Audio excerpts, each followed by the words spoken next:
Howdy, this is Chris. I am currently on my way to a lovely junkyard that is way further away than I want to be driving. In the process of gathering parts for a 1988 Toyota Celica All-Track GT4 in other countries. I am starting this YouTube channel just because I work on a lot of cars. Sometimes I have useful information to relay, and sometimes I do stupid shit.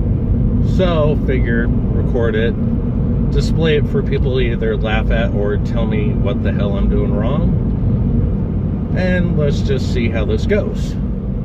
So, on to the projects. Well, that was a fail. The All-Track was there at the junkyard. Few people trying to scavenge from it, so I didn't bother taking any pictures. But whoever owned that car before tried to live in it or something. I don't know. There were cup holders randomly screwed into the center console.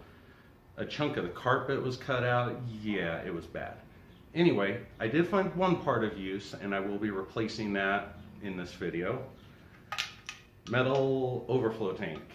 Not all of the earlier All-Tracks had it, and this one did, so I'm going to replace it. As far as I know, this was a recall item somewhere during the All-Tracks era. Someone correct me if I'm wrong, but I'd much rather have this over a plastic overflow tank, so that's the goal today. Well, as you can tell, that did not work. Turns out I should have grabbed the bracket that it was mounted to in the other All-Track. I didn't. New mistake. This one, it's not going to fit with that bracket. It'll run into the alternator apparently and the bottom pulley. So I've got to find a remedy for that if I don't just get the bracket. But here's a brief introduction to the car. My lovely hot air intake. Perfect design. Anyway, the plan for the summer is to try and build an enclosure for this, because the Android car stereo I have running Torque reports that during the summer, after the car's warmed up, I'm running somewhere in the 150 degree intake temperature range. That is not going to be good for performance. I have some other little nuances I need to fix, hopefully this summer, but depends on other projects. I've got my battery relocation here, not really secured down, not optimal. I've got my fuel filter here. I removed the Toyota one, put just a generic metal inline one. It works, but I don't have it mounted down securely, so I always keep an eye on it. Standard information for this car: 4th gen 3S GTE engine, stock turbo, 3-inch downpipe, 3-inch exhaust. Really nothing special. They claim 30-40,000 miles on these engines. This one I can almost guarantee had like 70 or 80, because it had a new timing belt on it, and it had its sticker for when the timing belt was replaced. So yeah, you gotta love that. Anyway, this project will get more details in future videos when I'm specifically working on it. The daily driver here is a 2013 Scion FRS. I've only added a drop-in filter to it. I have wheels and a lot of other little accessories that I hope to work on this summer: mud flaps, interior, different things like that. I'm not willing to pay to play, so my goal is to keep the drivetrain warranty as long as possible, or till the car's paid off. Other than that, it's mostly drive around, have fun in the streets. That's really it.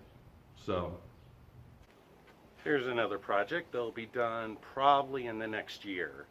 Is a 2002 Mitsubishi Eclipse with the little 4-cylinder.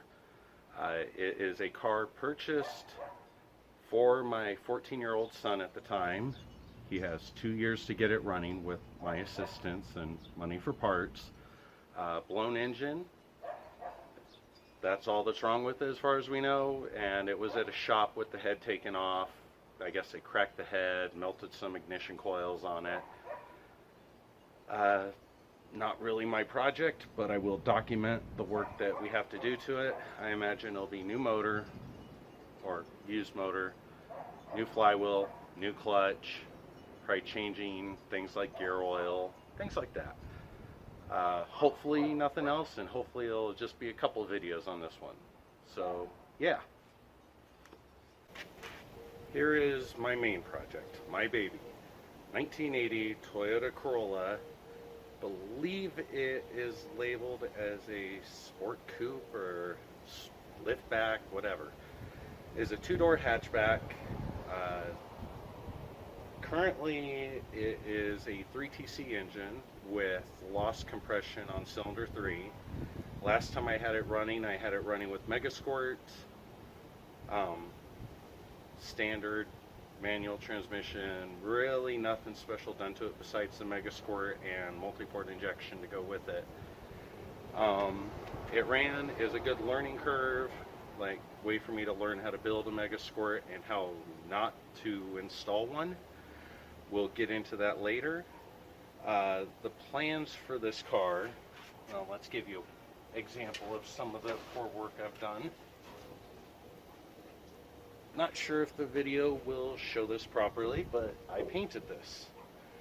I learned a lot on painting this and what not to do as well. So the goals for this is to repaint the car in a nice purple, take it all the way down to metal instead of being lazy and figuring I can fill up the spots with primer. That was a poor choice. The goals also are a 1UZ engine. It will still be running Megasquirt when I'm done. Probably going to use a W58 transmission out of some of the older Supras. Redo interior. I'm hoping to run a dashboard from the Megasquirt, hopefully via a Raspberry Pi or something. I don't know. I'll figure that out. I had a tablet as my dashboard before running, I believe the program was called Shadow Dash, or is made by EFI Analytics. It runs on Android. I had Bluetooth connecting up to the tablet to display all the information. Now I just want to use a computer like a Raspberry to get a quicker dashboard load, have a little bit more functionality, things like that.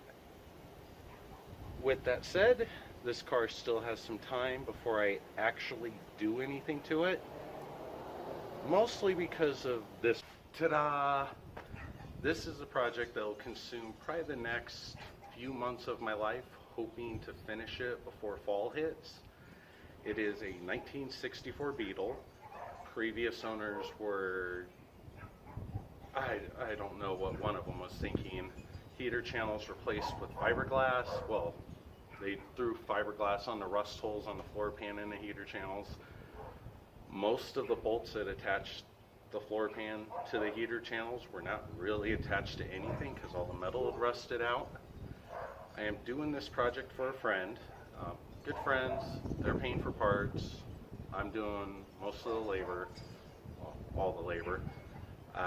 The plan is to have it safe and drivable. Will it look good? Probably not. Will it drive good? Well enough. But my goal is to be able to deliver it to my friends and then be able to drive it for like a month before something goes wrong. It's a Beetle, it's an old Beetle. I don't expect it to be problem-free for a long period of time. Currently in the works, I am going to be replacing the heater channels. Right now, all I have done is replace the floor pans, pour 15 the whole chassis, bottom and top, then sprayed truck bed liner on the bottom and top, replace the, I believe they're called swing axle boots. Dirty, but you know, is an easy job. Other plans for this car besides replacing heater channels are replace those tires to something that matches the front a little more. Find all the rust that I can on the body, replace the parts that I have to, and then put some new metal in where I can get away with it. They don't want a pretty car. They're not expecting a pretty car. They just want something they don't have to worry about so much. So once this car is done, the Corolla, as I've named her Mila, will be the next project. And that's when I'll get to start having more fun with the car stuff. Anyway, thank you for watching. I can spill out all that other stuff, you know, subscribe, like, yada yada, but who knows if anyone's going to watch this. So, if you find it entertaining, thank you. If not, I'm pretty sure there'll be comments. If no one sees it, guess what? I'm talking to myself.